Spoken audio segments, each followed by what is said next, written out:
ఈ ఏడాది ఎల్నినో వలన ఎదురయ్యే ప్రమాదానికి సంబంధించి గ్రామీణ ప్రాంతానికి సంబంధించినటువంటి రామరాజు గారి కల్దిండి గారికి సంబంధించిన ఒక కథనం చూద్దాం. ఆ ఈ ప్రపంచ బ్యాంకు, రిజర్వ్ బ్యాంక్ ఇవన్నీ పక్కన పెడితే ఈ సంవత్సరం వ్యవసాయ రంగం వర్షాభావ పరిస్థితుల వలన దెబ్బతింటది. ఈ రంగంలో డబ్బు చలామణి కాకపోతే దేశంలో ఆటోమొబైల్, కన్జ్యూమర్ గుడ్స్ రంగంలో అమ్మకాలు దెబ్బతింటాయి. ఎగుమతులు మాత్రమే జరుగుతాయి. స్థానిక మార్కెట్ దెబ్బతింటుంది. నా ఊహ కరెక్ట్ అయితే కరోనా నాటి పరిస్థితి ఏర్పడుతుంది. పరిశ్రమల కోసం నేను సాంకేతిక విద్య నేర్పించే కాలేజీలు ఇబ్బడి ముబ్బడిగా వస్తున్నాయి.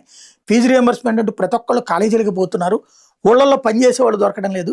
ఈ కాలేజీలో చదివిన వాళ్ళకి సర్టిఫికెట్లు ఉంటున్నాయి తప్ప ఉద్యోగానికి తగ్గ నైపుణ్యం ఉండటం లేదు. అటు వాళ్ళకు ఉద్యోగం రాదు, ఇటు కూలి పని చేయలేరు. రెంటికి చేట రేవడిగా తయారవుతున్నారు. ఎకరం అరెకరం ఉన్న రైతు కూడా వ్యవసాయం గిట్టుబాటు కాక ఈశ్వరం అంటున్నటువంటి పరిస్థితి తలెత్తుతా ఉంది. దీనికి ప్రభుత్వం చేయగలిగేది కూడా ఏమీ లేదు. అదే సందర్భంలో ఎవరైనా సరే జాగ్రత్తగా ఉండాల్సిన అవసరం ఉంది రాబోయేటటువంటి రోజుల్లో అన్నటువంటి విషయం చెప్పుకొస్తున్నారు.